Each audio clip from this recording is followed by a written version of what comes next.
Hello everyone, and welcome to another Infinity the Game Battle Report. Once again, this is appearing as part of the Loss of Lieutenant Monthly Challenge, which is proving to be an excellent source of both inspiration and material. And this month the challenge was very simple. It was play bikes. Now you can see the list that I'm playing for this game up on screen, but it's worth noting that I did do a little bit of experimentation ahead of this game with other lists using bikes in different factions. So I won't have the lists for this, but ahead of this game I experimented with both Nomads and with Hakislam and Dashat, with mixed to good results actually, but Ariadna was where I felt you could really strut your stuff with bikes in the new season and where the most benefit was to be had, and I'm hoping to showcase that in this game. So to run through the list, you can see it's up there on screen. This is a twist on my usual main battle warband Ariadna list. So it features two bear pods. In this case, they're both in the primary combat group. So we have the Impetuous Bear Pod, which is an all-star performer. Always does very well, extremely order efficient, extremely dangerous, with its backup buddy, the Regular Bear. The reason why I tend to find that the Impetuous Bear Pod gets more mileage is that it is impetuous. It gets the free order moving forward, but then in addition to that, although it is much more expensive, clocking in at 9 points more than the 23-point Bear Pod, this heavy shotgun just does so much work. Nothing wrong with the dual chain rifle, damage 14 plus 1 burst that the Polaris Bear Pod has, but damage 16 on this heavy shotgun and armor piercing and ballistic skill 11 just absolutely crank. It's also a more effective expendable piece, etc, etc. I just get a lot of mileage out of this. But that's not what we're here to talk about. We're here to talk about bikes. Just a couple of other things first. Hey look, it's two SAS forward observers. These pieces are really good and they shouldn't need a lot of explanation, but they're one of the premier close combat skirmishers in the game, in addition to being specialists. Then we get to the bikes. So there are 4 bikes in this list, and the first combat group has 2 dynamos. An AP Spitfire dynamo, clocking in at an extremely cost-effective 1 SWC and 24 points in the new season, where this model can have claim cover and have mimetism. And then the Forward Observer dynamo with the rifle and assault pistol, clocking in at a fairly comfortable 0.5 SWC and 18 points. Rounding out the list, we have some firepower in the form of the Unknown Ranger, always an all-star in Ariadna lists, and a Highlander Grey HMG, who has been making it into my lists ever since the challenge that we did for less used profiles, where I began experimenting with Scott models in non-Scott lists. Basically, I would like for this to be a different, heavier, or more dangerous HMG, but they're actually kind of rare in Ariadna. You're paying a lot more points to go up to, for example, a Spetsnaz or even Nauf, who would be a very good choice in this role. And the Highlander Grey, at 28 points with a HMG, is quite serviceable for when you need him to do HMG things with Dogged and decent armor and decent ballistic skill and good damage. But then he also fills the role, among other things, of being the only heavy infantry in this list, which matters for classifieds, which are a little more prevalent in the current ITS season. Finally, there's a volunteer, because volunteers are great. Normally, I would take 2 volunteers, but in this list, I cut one of them for a second Desperado. So Group 2 is a kind of sort of irregular all-star list. There are only 2 regular units, but one of them is Veronin, who really helps carry the use of irregular troops in this list. There are 4 irregular troops in the list. But with his Strategos and +1 command token, he basically lets you go a lot further in kind of the same way that Saladin does in Hakislam. Then there's Usha McNeil. Usha is in this second combat group because a lot of the time she will not need a great deal of orders to get her job done. She will aggressively attempt to deploy to the enemy deployment zone if I'm going first. She'll try and alpha strike either a link team with her shotgun or some heavy piece with her tag. She will probably die doing so, and if she needs more than the 3 regular orders that her and Veronin have, I will burn command tokens to turn irregular orders regular on the first turn.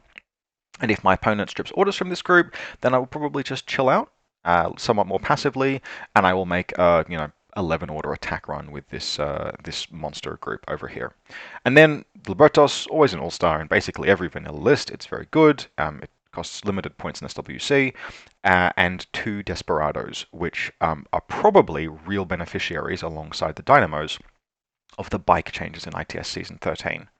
A couple of other things to note in this list. It is designed to make good use of command tokens. In the first combat group here in particular, there are really, really good coordinated orders to be had. So for example, you can coordinate the two Dynamos, the Highlander Grey, and the regular Polaris Bearpode, both to get them all quickly up the field. All of those units move 6 to 8 inches on their first coordinated order, and they all have targetless weapons, meaning that you can throw 2 smoke grenades wherever you want and fire 2 mines wherever you want. Not maximizing the use of the Burst 2 and the mine dispensers, but that's still very useful. Um, and then, I mean, you can throw the Unknown Ranger into that as well, just in order to get him free movement. There's a lot of things that, like 6-2 movement, 6-2 movement, 8-4 movement, 8-4 movement, 6-4 movement. It's a very fast combat group. A couple of coordinated orders can really propel aggressive pieces up the field. We should also touch briefly on what are the changes to bikes in ITS Season 13. So there are 3 changes to bikes. The first change is that bikes can now claim cover. Now, since all bikes are impetuous, that is accompanied by a second rule which says that on deployment, any bike can choose to not be impetuous for the entire game. You have to decide when the bike is deployed. Finally, all bikes gain mimetism -3 if they do not already have mimetism. So, what is that obviously good for? It's obviously good for any bike that wants to gunfight rather than like aggressive warband bikes. And it's probably most force multiplying to this Desperado here and maybe Coon Bikers in Hack Islam. Really cheap, but particularly the Desperado, which was already a bit of a monster with its assault pistols. Being able to claim cover, have mimetism, and fire burst 5, even on its pretty mediocre ballistic skill, very strong. So this is why I think this is going to be one of the like premier lists that benefits from the changes. Now we'll get to my conclusions at the end of the video. But just a note, some things that why I did not play Hackers and More Nomads. I actually really like how the motorized bounty hunter fits into Nomads rather. It adds a 0.5 SWC gunfighter that can sometimes roll up some real high roll stuff. It's pretty cool. It's not expensive. Nomads can kind of accommodate like 2 irregular troops pretty easily in their lists. But then I played it a bunch, and it couldn't really. It was rare that it would be the hero. So I had experiences like, for example, where it activated and it went up the board, and then it got crit on a 1 by the little turret that deploys in Supremacy. I'm like, okay, cool. I can't make something out of this. Similarly, particularly Hack Islam bikers with Zolaki and Arizova and the Kum bikers are also significant beneficiaries of this list of the changes, but not in as transformative a way as the changes exist for like dynamos. I also think that the changes are really good even for bikers that already have mimetism, because those tend to be a little more elite and claiming cover is a big deal. And I think the particular standouts there are Penthesilea and the Montesa, even though they don't benefit from gaining mimetism under the new ITS rules. The Montesa biker with any of the gun loadouts that aren't a shotgun are already like pretty fearsome gunfighters. I've had them just be like frustratingly hard to kill and good at engaging me. And Penthesilea the same. When she just chooses to gunfight and or exchange nanopulses with you, she can be very dangerous. And those models now being able to claim cover is actually like very strong, even if they don't get any other benefit. So strong recipients still. So for this game that I'm about to show, we are easing out of lockdown in the ACT in Australia right now, which means the in-person games are back on the table, which means I played on this table. So this is terrain that I have taken to a friend's place where we have combined it with his playmats and some jungle terrain that he has built around aquarium terrain. And I think it looks super awesome, and I was really pleased with this. So we agreed for this that we would be playing Supremacy, and he would be playing Combined Army versus my vanilla Ariadna. Beginning of the game, I reveal Whip 14, 5 command tokens. That telegraphs my lieutenant. And my opponent reveals Whip 17, which, as a Combined Army player, telegraphs his lieutenant. So he wins the roll, and he chooses to go first. Now, unpacking that very briefly, people who watched the video on aggression may remember some of the commentary I had about if you want to go second, learn to play very aggressively because it will force people to take first turn against you. This was some of that effect in play. My opponent, basically, when he ran that roll, kind of thought about it a little bit, asked me what I was playing, and then kind of just said, you know, that I'd better go first. Because we have had games, and I've had games locally, where things like, for example, The last game against Combined Army that I played, the second or third order I spent was Usha McNeil suiciding into close combat with an avatar, critting it, and destroying it. So reasonable take from my opponent. He was also kind of aware. I've been playing Van Zandt. I've been playing, I have not really been playing Margot and Durok, but he was still keenly aware of that threat. So even though Supremacy is a go second scenario, right, all of the scoring is vested in either end of round or end of game, he made that call.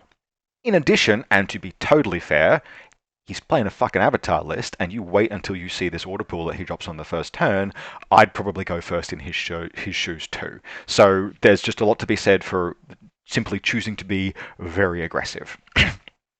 Which he did. So he had first deployment, and he spent one of his 5 command tokens to reserve 3 models. So not a lot to be said from his deployment zone to begin with. After a fair bit of humming and hawing, just in terms of deployment zone side picking, I did elect to deploy second, obviously, and I chose the side that you'll see on your left. Now I'll come back to this. Picture a few times because it's kind of the easiest way to tell the table.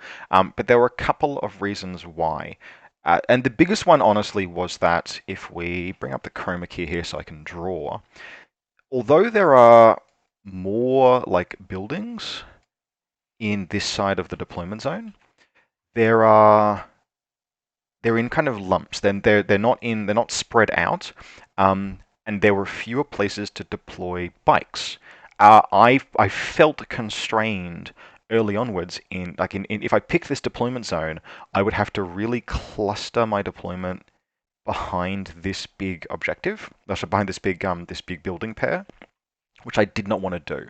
By comparison, on this side, I could hide here, here, and here, and that basically meant that I would have more real estate for my pretty chunky silhouette 4 bases, which couldn't go prone, etc. In terms of this table setup, I wouldn't say it is open. In fact, it was fairly navigable by both players, but there are some wide fire corridors. You can sort of see them there, and especially from this high ground up here. Dominating lines of fire up the board. Not enough to totally block a person out of their deployment zone. In particular, some of this high ground does offer a decent sort of like shadow. But yeah, sort of the board it wasn't quite porous, but it was just sort of on the edge of that. And I mean, yeah, ultimately, I wasn't willing to have an avatar move into my deployment zone here and shoot up that direction. And so I picked a deployment zone that I thought would just be a little more defensible with the tools that I had. So he deployed, and we'll just go through a couple of pictures, but basically his initial deployment was remotes, Imatrons, Tagers, and Bit and Kiss. Like nothing was shown, no hand was dealt from his initial deployment, which is what you can do when you have 3 reserves and one of them is the avatar and one of them is something chunky. So you can see the main thing when we tab through here is you'll see this is post full deployment, so we will get to that. On this side of the table here, basically there are 2 standing R drones, and there's another one on this high ground here. So they're both in pretty commanding positions, which is not something I would always do, but if you're playing a vanilla opponent and you know that they can't have a tag, and like Ariadna, the only piece that I would have in Ariadna that would really punish these R drones being placed upwards is Nauf, who I should put in lists more, but I did not have in this one. So those are aggressively positioned, and they're quite far back as well. Like you can see this one is well past the actual deployment zone line. And the reason why you do that is that you flash pulses share a negative range band with HMGs beyond 32 inches. And so if your flash pulse is engaging an enemy HMG and just everyone is in bad range, you're very likely to have a null result from the face-to-face roll, which if you're defending is a win. So like in this position, it would have been wrong, for example, to put flash pulses like up here. You wouldn't want to do that. Or you wouldn't want to put a flash pulse standing up kind of behind this building or like here. Those would be far forward, which would make it easier for the HMG to find you in the 24 to 32 range band. But with the flash pulses way back, and he even could, like for example here, might have been behind this ramp might have been a decent position under some circumstances. far back flush bosses, right? Good defensive deployment if they're going to be standing. So that was all I got. I just got some Tego creatures kind of sitting throughout the midfield. His turret popped down here. Mine had gone down in a fairly suicidal position, just watching as much of the board as I could, only because I wanted it to pin back Tegas maybe. But yeah, Bit and Kiss had deployed here, and then I saw nothing else. So for my part, and actually we'll just do some quick notes on his pictures of his DZ. So you can see these; those are my Tiger creatures that I landed for the game. But some really lovely painted combined army with glitter on them. I'm not kidding. The if you look at like how sparkly that gem is, it's just awesome. And if we tab through again, yeah, here's the R drone on the high ground. Here's where the avatar will eventually go. We'll get to that in a second. So here's my deployment zone. And so you can see what I've done here in the set, like when I was talking about concern over bike real estate, I've maximized my use of that in this particular case. Also, you will note a lot of Yuching models and Hack models. That's because I don't own Ariadna, and I proxy pretty universally with my Dashat. They can play Hack, they can play Nomads, they can play Yuching, and they can kind of stretch to play Ariadna. Close your eyes and squint if you're having trouble with the proxies. I'll explain as we go along. My reserves were the Impetuous Bear, right? Not a lot of point reserving the regular bear because its existence is telegraphed by the handler, but the Impetuous Bear, and in this case, Veronin. I would not always reserve drop Veronin, but against an opponent who could have access to Speculo Killers, I did. It was just kind of, there were too many points missing from the table. There were too many possible configurations for what could be dangerous and coming at me. One of those things could include a Speculo Killer, so I reserved Veronin using his own Strategos. What we kind of have are two strong points, one on the left, or right, sorry, and one on the left. And so how those basically worked is I had expendable slash useful assets there that would ideally draw in an attack. And so after all of the reserve drops and everything were down, what we had was we had the Dynamo AP Spitfire in the center, the Dynamo Forward Observer over here behind this billboard. The Impetuous Bearpod ended up dropping down here when some heavy metal went down in this direction, but we'll get to that. But there's another Desperado wedged in this building shadow there, and then there's a Desperado. So the black bikes are Desperados. So there's one over here. Unknown Ranger has popped down here. Heavy machine gun. Grey has gone down here because it looked like it would give me that nice 32 to 24 range band against the R drone on this corner. Ultimately never came up. I've got some volunteers and a volunteer and the bear handler just hanging out prone on rooftops with shotguns. My little turrets on this roof. And that's about it. Then we've got camouflage markers across the midfield, which are pretty relevant. So I've elected not to superior infiltrate with Usha, or infiltrate plus 6 fizz, because I'm not going first. So one SAS is nooked out in this corner. There's another one in a nice nook over here, and then Usha herself is in the middle of the board. Basically, just the idea is there is I can use orders efficiently as I can if I get a kill run with the SAS. I'm not expecting to. One of the things actually about Corvus Belli cardboard terrain is that it can be really hard to get into melee against tags that are making effective use of it, particularly the smaller buildings. But ideally, if I can, I'll try and bait him or push him into having to commit the avatar aggressively, at which point, if I get the jump on him, an SAS can kill the avatar, and Ushia can likewise. And then the Libertos and its mine have come down here. I have put this camouflage marker and this camouflage marker within 8 inches of each other, and this one is standing, but ultimately it's not really gonna...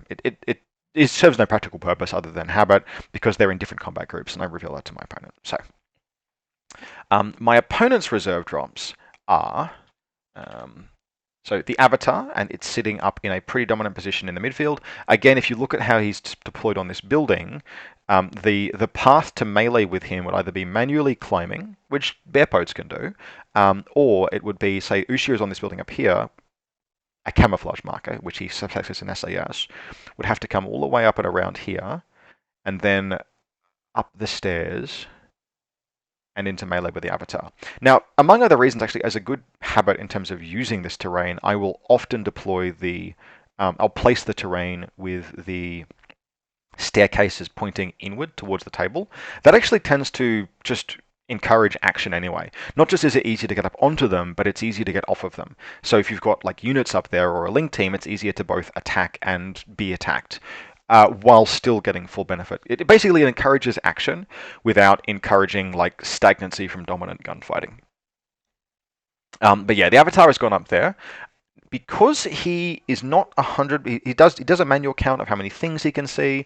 Can't like be dead set sure that there aren't mine layers etc. in play. Suspects because I haven't placed my reserves yet. Also, and I could be super cheeky and like trying to do something to conceal the position of an airborne deployment trooper.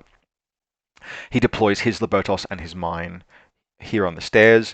Again, just to be super sure, if Van Zant pops up off the back of the table edge, or this is an SAS and it runs all the way up here, it's going to have to contend first with a mine and then with Libertos. So basically the Avatar is 100% safe from melee that is not running up the guts with a bear pot and climbing plus. His other reserve pieces his other reserve piece is this Silhouette 6 camouflage marker here, which can be one of two things. It can be an anathematic or it can be a sphinx. Both are scary. Anathematic is maybe very slightly scarier because total immunity is not effective against plasma weapons. Not because of any rule, just because plasma is normal ammunition. It's just normal ammunition that happens to do an armor and a BTS roll. So there's nothing for total immunity to interact with. But the way it is positioned kind of implies that it's got climbing plus. Because you'll see basically where it is. A 4-speed model could not vault over this this billboard here, etc. So I deploy and basically all I've got is I've got my bear pod and Veronin. There's no speculo. Veronin deploys on that rooftop. So we'll just go and have a look at those strong points I mentioned. So here's one of them. You can see the turret up here. I haven't painted it yet. I'll get to it. Probably won't get to the bikes anytime soon. But yeah, just a collection of models, expecting an attack to come kind of down this path, maybe. And so I've got the Dynamo. Sorry, not Dynamo. Well, I've got the Dynamo as the furthest point back, but I've got a reasonably melee capable heavy infantry here with CC-21 and smoke grenades. The bear's got like everything basically in this strong point that isn't a 6-point model with a shotgun can ARO by throwing a smoke grenade on 16s to 19s up until the corner is finally breached and there's the Dynamo. So this looks like it might be vulnerable to ballistic skill attack, but actually those are good. Like ARO 1 dice on 16s or 19s is surprisingly high chance to just succeed at things. So this is that kind of strong point, and then if we tab through, you can see the other one here. This is the regular bear, so deployed early just to discourage anyone from coming on this flank, and then this is a Dynamo. The position of this bear pod also gives it a fairly good attack run because all it's being watched by at the moment is a flash pulse bot, which can't really hurt a bear pod. And then my Veronin proxy is up here. So the game begins. And this is my opponent's order pool. Among other things, just looking at it again, Jesus fucking Christ. Among other things, this confirms the existence of a Sphinx. So his second combat group is just 4 Tigers. His first combat group is the camouflage markers, right, which I know is a Libertos, and the Avatar, and then the only other thing that could possibly be generating that irregular order is tactical awareness on a Sphinx, which also would be why he deployed it as a camouflage marker then in hidden deployment. So sometimes if like there had been a regular order in this second combat group, I might actually consider stripping orders from that group, but there isn't, there's no point. So I take 2 orders off this group, which still leaves it with this fucking mess. And the attack begins. So a lot of the decisive action is actually going to be in my first reactive turn. He does take a couple of Tega impetuous orders. So this one here doesn't move. He's happy with it where it is, but one of them has come this direction and then dodged down to this behind this corner. The little turret is firing shots on, I think, like 7s, but it doesn't. It whiffs basically, and the Tega makes its dodge on 16s. That's going to happen. But yeah, this Tega gets up into this cover position here. One of the Tega moves forward as well, just to kind of have points and zones if he needs it. But then the camouflage marker begins moving, and it immediately reveals it has climbing plus and begins an advance up, down, and straight towards my deployment zone. Now, this is actually going to end up being a mistake on my opponent's part, and one that could have had probably end up having a pretty significant impact on the game, because he kind of saw red. And in particular, what he did is, what he should have done, just categorically, is that Taiga that was, if we remember, was nestled up behind this billboard here, should have run this direction into the camouflage marker field. Even if it was moving, it should have done that. And it may have had to move to bait out mines. But he went in with the Sphinx first. And that meant that this camouflage marker revealed itself to be a mine and detonated and did a wound to him and stripped the camouflage state. So that's real bad, because not only is the Sphinx now revealed and it's down a wound. I had pretty perfect information about what it was, but now that's confirmed. But it's just all of a sudden a little more chip damage could really put the hurt on it. So he pauses at that point because he's aware that both of these models probably have shotguns. He's safe. We know he's safe from this one, but he's still in a position where he needs to pause and actually correctly make the play correctly that he should have done one order before. So what's going to happen? I think we've got a picture. Yeah. So the Taiga creature is going to move up. It's going to put this this thing in a position where if it wants to, the Taiga creature is trying to make discover rolls, etc. Ultimately, this is not necessarily the best play exactly to make. Because if the Sphinx activates and I choose to ARO with this piece, I can shotgun and hit both of them. But I don't, and he may even have been trying to bait me, because what I want to do at this point is to force him to waste time making discover rolls and actually shooting a Libertos that is dodging. And it's just dodging and placing mines. So basically the Libertos and the threat of camouflage is carrying my defense. Now, eventually what happens is this model never dares reveal itself. He does kill the Libertos, but only after a fair bit of work. And he moves around the corner to engage into... yeah, okay. So if we go back to that sort of strong point I showed you, he'll move around the corner to engage this, and he takes gunfights here. He gets up onto this rooftop, but so this bear pod just makes a smoke dodge on 19s. It just wins the face-to-face roll, and smoke goes down. And then the Dynamo starts dodging around in the smoke, and he has to move the Taiga forward. Now, the Taiga does successfully engage and destroy the Dynamo, but they trade, right? Because it berserks, Dynamo takes his pistol shot, both of them kill each other. And the bear pod eventually ends up starting to, when that engagement happens, the bear pod starts dodging as well. And so we end up in, basically, he ends up in the situation where the Sphinx, too many reactive dodges are being made, and the Sphinx is splitting burst trying to fight everything. And it's not winning enough face-to-face rolls. It puts the Libertos dogged, and eventually will kill it. I wounds the bear pod at one point. That's, I think, but it's not laying down the hurt everywhere that it needs. And eventually, I put enough shotgun hits into it that it takes another wound. And its last order is to attempt to pull back, and it cops a heavy shotgun from the bear pod and another shotgun from the Libertos before it dies. It tries to trade flamethrowers and it dies. Just as a caveat, by the way, this game was on Saturday last week. I'm recording on Thursday. Some details may be a little fuzzy, but basically, in reactive turn, I'm able to put down the Sphinx before it retreats. Now, if he'd sent the Taiga in first, he correctly identified that it was time to retreat, maybe one order too late. If he'd sent the Taiga in first, he'd have had that one extra wound, and the Sphinx would almost certainly have been able to successfully retreat.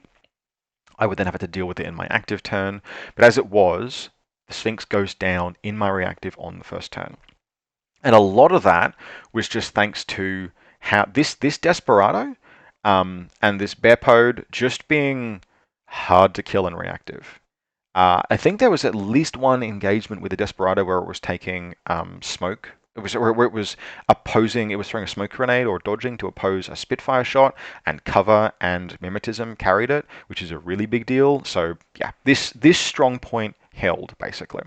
So if we tab through again, this is again we're just back to this. This is the table picture that I'm just going to use to I've got this sprinkled throughout the presentation. This strong point is held, and the Sphinx is dead here. So I go into my first turn. Now he's moved some other pieces up. He's occupied some board space. He's got Echidrons in Echidrons and Taiga in his two quadrants. So they're nestled kind of here and here. Semi-hard to attack. And the big thing, of course, is that he has the Avatar and two R-drones, just bold as brass. You'll remember the Avatar just standing here. And it's got huge lines of fire. So anything I do, I'm going to have to contest that beastie. Now, I do think of a way that I might be able to get a kill against it. I'm going to have to get smoke down. The Unknown Ranger is sitting here, and it could, if it gets smoke cover, it can get around here, up onto this building, and then potentially fight the two R-drones, and then take a face-to-face roll against the Avatar, and that is probably within 16 inches, although not dead set. It's probably within 16 inches. The Avatar is not quite on the deployment zone line. This is not quite on the halfway mark, but most likely it's about 14 inches between those 2 points.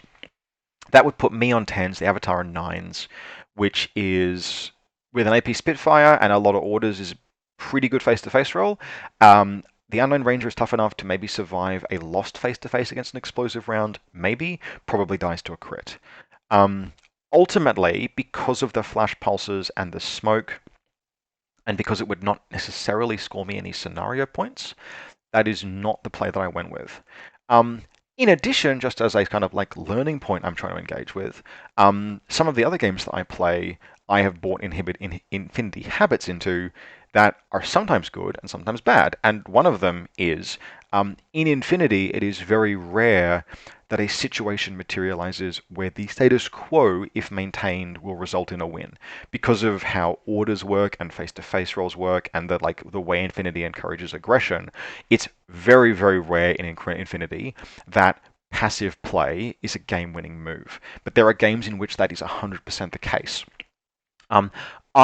Because I am playing more than just Infinity, I'm trying to learn to recognize those cases where passive play is a winning move, and this felt like it might be one. Now, not truly passive, not doing nothing, but like putting away for a moment my usual instinct to step on my opponent's neck first and score scenario second, and actually just play conservatively for scenario. And so that's basically what I did. So the bulk of this turn comprised of 3 notable offensive actions. The first one was a Bearpode charge. So the Bearpode, the irregular Bearpode that was here, impetuous forward, and then it dropped down some smoke, and then from this forward position, basically like moved up here, killing as it went. Now it killed an Echidron. It shotgunned the Flash Pulse. It killed a Taiga creature as well, or one of the Taigas around there. And it killed an Emetron in this corner. Now, it could walk through the flash pulses, but it took 2 hits from the Avatar, and it failed both of those armor rolls and went dogged, if it wasn't already wounded. And basically, I got 1 save in against a volley of fire that kept me going for like 1 order longer, but I think ultimately it eventually died to this little fucking turret that was sitting down here, the Z13 or whatever it is, just went brrrt and killed it. But even though it's 31 points and the things that it killed total 9 plus 5 plus 4 plus 7, right? Less than that. Knocking those orders out of the Avatar's order pool is pretty significant, and it kind of cleared the way. There's old wisdom that the way to deal with a super heavy tag is to bleed out its order pool so that it can't effectively perform actions. I don't think that works against the Avatar because the Avatar is 4 orders itself. The Avatar is always an effective combat force, even in a combat group of nothing. But it doesn't hurt to strip those orders. It limits its range at least a little bit. It changes what it can do from neck-crushingly dangerous to merely the normal kind of dangerous. But the Bearpode did die, but that opened up the path. On this flank, I pushed forward with a fairly limited number of orders with a Bear Pode and the Desperado. Now, the intention was just to try and get into a position where I could maybe destroy the units he had nestled behind here, but the attack stalled out. I ultimately didn't have enough orders left because there were other things that needed to be done. I was kind of just happy with the position that they got into. The Bear Pode ended up kind of nestled back here. The Dynamo was sort of like in a nice corner back here. Both of them could be engaged by pieces on that flank or by the Avatar if it moved a fair bit, but if you wasted time shooting them, I would be fairly happy. So the other major thing that happened this turn is that the Dynamo moved forward, and basically all it did was, before it was over, was it kind of drove around here, and then it drove up to there, and then it dismounted and sat there. And the reason why it dismounted was that I was eyeballing the distance between these two objectives. And as far as I could tell, I didn't think there was anywhere safe. So the bike ended up sitting around here. I didn't think there was anywhere safe that I could put it as a Silhouette 4 model where it would not just die immediately to the Avatar. And I also wasn't confident that it would be like more than half in this deployment zone. Sorry, in this table quadrant. So I dismounted to shrink its size, both to make it harder to kill, be able to go prone, be safer from the Avatar, and to guarantee being in the quadrant. And it worked.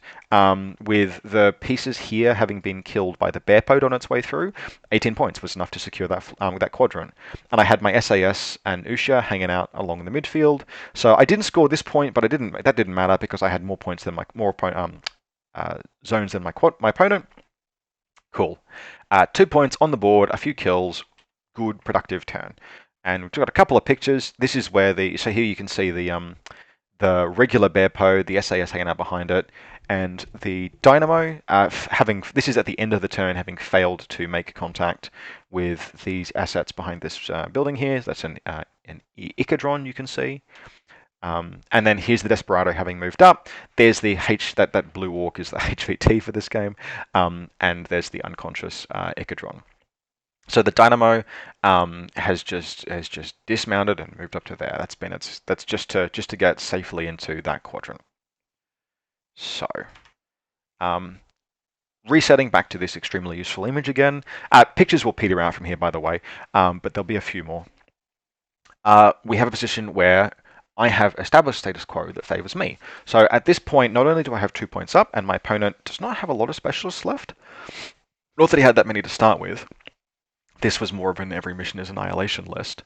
But at this point, my opponent must be aggressive with the Avatar, which is good for me, basically, because if he is not aggressive enough, I can probably just keep doing what I'm doing and scoring. And if he's very aggressive, and in particular, if he pushes the Avatar into one of my quadrants, there is a very good chance I can collapse onto it and kill it in melee. I have maniacs with decharges everywhere, and pretty decent short-range guns, including the Unknown Ranger, which does threaten the Avatar under ideal conditions. Most of my opponent's turn is spent, unsurprisingly, on the Avatar, although Taiga creatures also move up. One of them ends up here, behind this building here, again, just to be points in the zone. Another one, I think, moves up in this direction, etc. They do their thing. They do Taiga things. The Avatar is the main star of the show, though. So from this position here, where it has no targets, it dismounts the building, it just climbs down, and then it moves up here onto this building, which it's tall enough to vault onto by moving up onto the ramp and then up onto the building. From there, it has line of fire to the Bear Pode and then the Desperado. It kills the Bear Pode in one volley, which fucking sucks. That's actually a face-to-face roll that the Bear Pode is really likely to survive and then guts into total cover. By the way, we're playing the planter beds, where you see the plants, as extending upwards to the height of the plant from the base that they're on. So they're not big terrain pieces, but they're a little bigger than they look just when you think about them as clustered pieces of foliage. So the Bear Pode could have, if we tab back to that picture, the Bear Pode's plan was to hopefully take face-to-face roll and then guts prone to here, where it would be safe. But instead, it died in one go. Now, that's pretty unlikely. It's rolling on 19s, the Avatar is rolling on 15s. It's not that the Avatar isn't likely to win the face-to-face roll, it is, but the Bearpode can take cover. It's armor 8, it has total immunity. The Avatar is only damage 16, you need 9s to pass, but Avatar just lit it up. That happens. Avatar is a very good piece. Fortunately, where the Bearpode failed, the Avatar got stalled the fuck out by Desperado, it just won the face-to-face roll. And in particular, the Avatar was engaging it. It did have cover. There was just enough of its base, the Avatar could not fully see it, and it had cover and it had mimetism, and it was within 16. So the Avatar needed sixes. And he actually ended up being able to back up and then back forward to get good range, but that's still 9s, -6. Is that right? No, 12s. Anyway, it won the face-to-face roll. Sorry, it needed 9s, went to 12s. It won the face-to-face roll. And what a legend. It's a 6-point pace, and it's just Avatar is just staring at it in frustration. And that was basically that. He moved up pieces that he tried to into zones. But so the Avatar, I believe, ended the turn on this building here. It may actually have dismounted and come back to here. I'm not 100%. But it did not aggressively position into my table quadrant. So, it got some kills, it cleaned off a couple of things, but not ultimately that much. And what that meant was that when the turn passed, we were back in a situation where if I just let things stay as they were and slowly accrue advantage, I was in a winning position. Just real quick, here's a picture of that Avatar. Taking pictures in the light was a little challenging, but you can actually see the reflectiveness off of that central gem facet. Really good quality glitter on Infinity models is surprisingly awesome. I'm impressed. All right. If we tab back to here.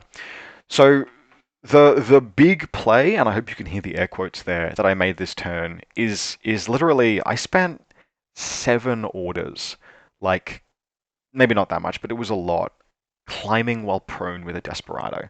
I didn't want to get shot by the Avatar, and I didn't need to do a lot. The Desperado was already more points than the Taiga in this position. So the Desperado literally climbed prone up the side of the building, and then crawled prone up this staircase, and then spent 2 or 3 orders pushing that button on Web 13. That was the bulk of my turn. And that was totally fine, because great, got a point on the board, that's a run. I'm already scoring that zone, I'm already scoring my zones. My opponent did not posture aggressively into my table side. So when this turn ends, I am going to be effectively 5-0. I'm winning. I'm not just winning, I'm winning a major victory if nothing changes. So that's good. We're on good progress here. As a really quick note, my classified for this, I drew a combination of hacking and heavy infantry do the HVT.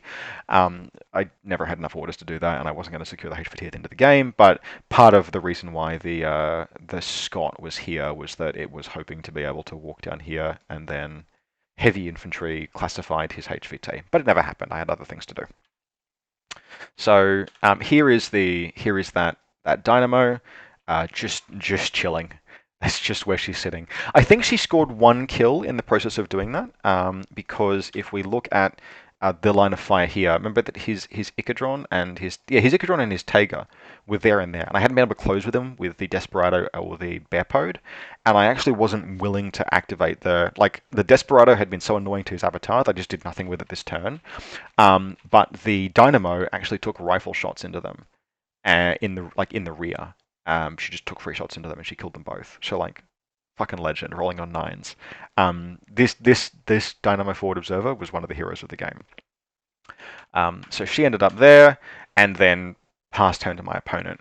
Now at this point, we'll get to this. My opponent tried again to act. It's his last turn. He's aware that he at this point must be aggressive. Not just must be aggressive, but the game is probably lost, so he has to do something pretty significant to secure a win. So he disembarks the avatar, Staldrons to pick up that objective. You can see he's using a nomad marker to mark that there, and takes a gunfight. On the way down, takes a gunfight against the Desperado, which wins its face-to-face roll again. Because he's rolling on 12s, Desperado's rolling on 16s. It's a 4-point margin of advantage. It rolls like a 13. The Avatar does not crit. Glory be. Legend. Desperados did not basically roll at, like, they didn't roll a ballistic skill attack in anger this entire game, but both of them really effectively stalled out my opponent, which is super cool. Knowing that the Avatar still, like, the Avatar has to be the hero of this story, my opponent actually just runs it into the smoke and into close combat, and tears the fucking Desperado in half. CC19 versus CC21, I was favored, but not by a lot, and that's fair enough. The Avatar is a very big boy, and just first order, just rips the Desperado in half. Salute the flag, you did good, son, fair enough. The Avatar then pushes down this flank, discovers the SAS. The SAS tries to dodge into close combat, but the Avatar, even at that very short range, he's able to position in a way where he gets me out of cover by moving basically that way and then back, and he just lights me up. Even at -6, he's on 9s, I'm on 13s, and one hit is all it takes to just explode an SAS in a shock round.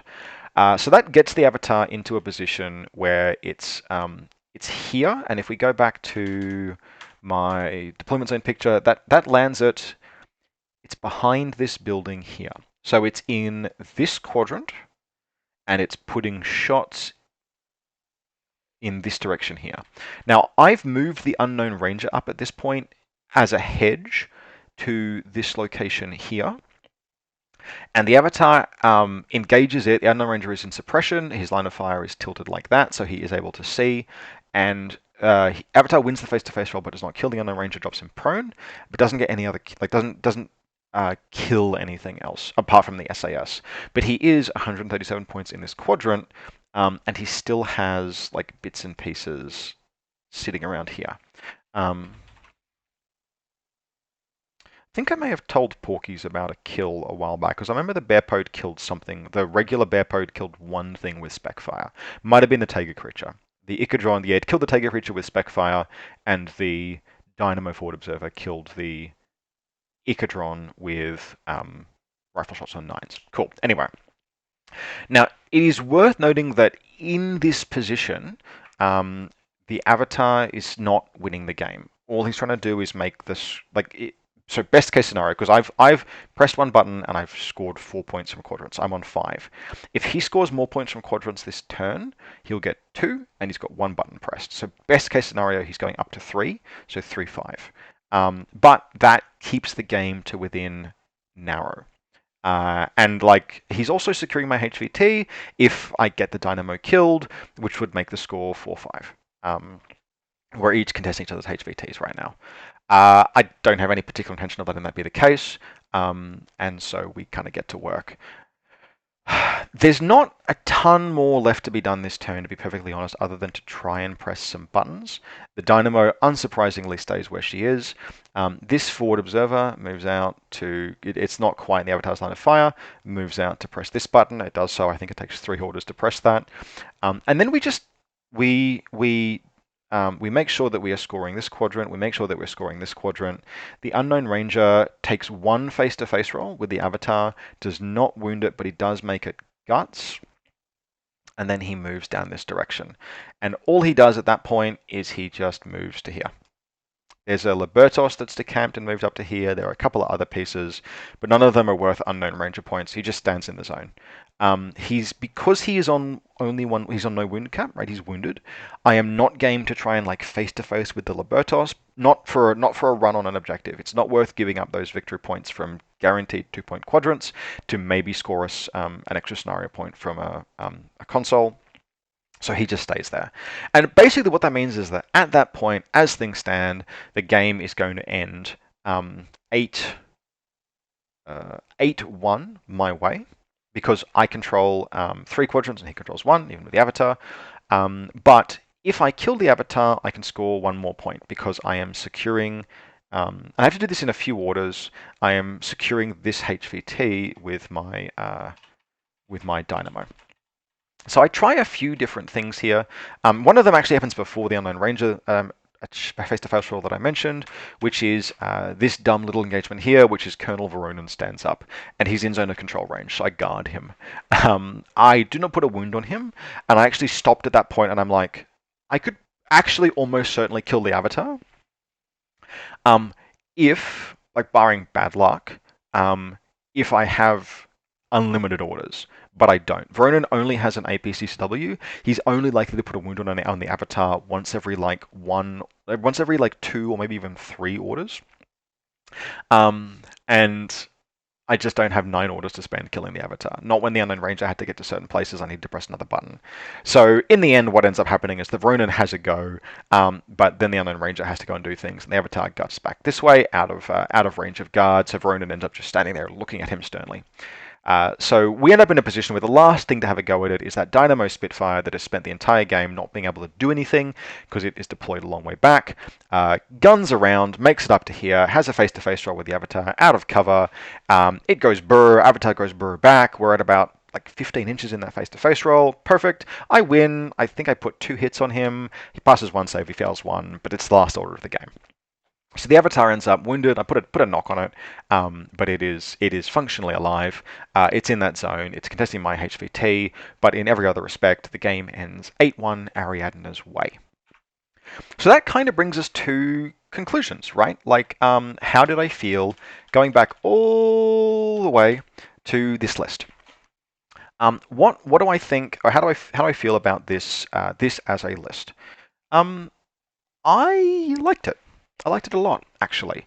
But concerns that I had going into the game were that 4 bikes might be too many. And I think that was kind of borne out. My deployment zone choice was forced by finding real estate for 4 silhouette 4 miniatures that can't go prone, which was problem number 1. And then problem number 2 was that once I actually had deployed, I still had to make compromises. And in particular, I think this game, the AP Spitfire Dynamo was the loser of that compromise set. It ended up having to deploy quite a long way back, and that position that I put it in meant that it was just very. It's still Spitfire range man. I think it's a good gun. It's a very good gunfighter for 24 points.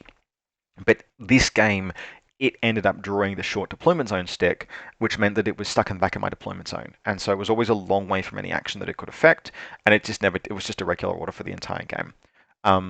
Like the Highlander Grey kind of was the same. Not everyone gets to be a hero every game. We also didn't see SAS bullshit this game. But that I felt pretty keenly.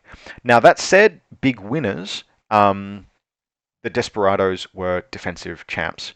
I had a conversation. So in terms of making the decision around whether you deploy bikes impetuous or not, my initial thought process and how I kind of played during testing was, if I'm going first, I consider it and I deploy impetuous. Some of the time if I'm going to be aggressive with those bikes. And if you're going second, just always deploy with that impetuous, because you're going second. You are not likely to make immediate use of the impetuous orders. You can't position or posture aggressively. So you may as well protect your assets against an attack. Before the game, I actually was chatting with fellow Infinity player from Australia, Gavin Bateman, just about this and about the Desperados. And his take was like, no, you just always make them non-impetuous. The Desperados are such good gunfighters. Even if you're going first, with all the bonuses, you want them to claim cover. And after playing this game, I agree, which is actually really interesting, because so for like melee, like if you take say Yojimbo, melee oriented ones, the impetuous order might actually be valuable enough, like in the same way that impetuous is valuable on a bear pod. But in a lot of other cases, and I think even with like Zulekia and the Kumbikers in Hack Islam, I'm probably going to deploy them with an impetuous the overwhelming majority of the time. One of the reasons why that's interesting is actually it suggests that, on balance, impetuous is a disadvantage, which is just kind of cool to sort of stumble my way into. And that might be something that people in the audience are listening and going like, yes, of course it's a disadvantage. That's how it's meant to work. But actually, there's been a genuine discussion for a while about whether or not, on balance, impetuous is even bad for a miniature, even remotely a disadvantage if you exclude the points cost, right? Obviously, being impetuous for many miniatures is really good because it comes with a massive points discount, and that's fantastic. Impetuous models are almost always really good because of that points discount. But the kind of argument is, even as they are, if you could turn Impetuous on and off like a switch, you'd still choose to be Impetuous because free orders are amazing. And I just found it a really interesting experience that it turns out if you get to choose, you often know, on balance, better to be able to claim cover and not have that free order. There are some miniatures like Taiga creatures, for example, like real disposable warbands, but even then, can you imagine a Taiga creature that's trying to make dodge rolls on 16s and the damn thing has cover and you're shooting at it? So that's, yeah, just interesting. Interesting learning point was that, like, yeah, okay, on balance, actually, being able to claim cover is really good in Infinity. Who knew? Um, I think I am going to refactor this list to have 3 bikes. I think, and the 4 was just a little bit too many. In particular, like the Desperados as defensive and offensive like warband pieces, you can kind of accept casualties on. But it was just hard to deploy both of the dynamos. I really like the Dynamo Forward Observer. I will probably. I mean, the list was good. I mean, list one against like an Avatar fuckfest. A 14 order combat group. Yeah, so the list won against a 14 order combat group Alpha Strike, mostly off of the back of an 8-point Liberto. Thumbs up.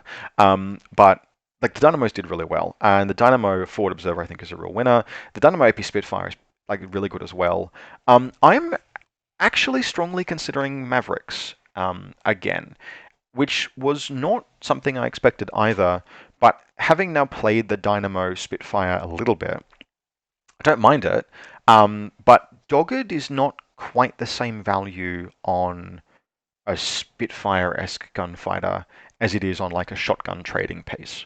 It's still good, it's still very good, but you actually can be aiming to win gunfights rather than kind of trade with them. And if you look at how like a Maverick, obviously it loses the Mine Dispenser and it loses Dogged, but it gains 3 points of armor. It's 3 points more expensive. It's a medium infantry, which matters for some classifieds, and it has a fucking MSV1, which basically makes it into a super mobile Bagmarie ape. Like it's MSV1, Mimetism, Armor 3, in cover, AP Spitfire. That's a shockingly good gunfighter for 27 points. Like if the damn things weren't on Silhouette 4 bases, I would seriously consider dropping that Highlander Grey, for example, out for a Maverick. It's just that you have a limit on how many bikes you can put in a list because they're too fat. I think that Maverick like has some serious potential. And in general, Ariadna bikes have probably been the biggest winners overall out of the season 13 changes. Second biggest winners are probably Hack Islam because like for all of the things that the Dynamo did this game, a Coon Biker could just about do as well. In fact, it could do equally as well, and also it would be dogged. Obviously doesn't have the burst 5 assault pistols on the attack, but it does have a shotgun and it is dogged. Bikers are they're better in close combat. Question mark. Approximately as good, not the extra burst. Anyway, all of that jazz. So Hack Bikers really good place as well. And in Hack Islam, you can kind of accommodate maybe 3 bikes in a list and not be short-staffed for a deployment zone space. Then they're cheap as well. They're not spending a ton on them. And then other bikes, basically all bikes got better as a result of this. Probably the like weakest overall winner would be something like maybe the Zond Nordica, which was already in like it was difficult to apply and a bit niche, but it's by no means it's still better. It's just categorically better as a result of these changes. And the motorized bounty hunter as well. It's nice. I'm putting it in Toha lists because it's totally different.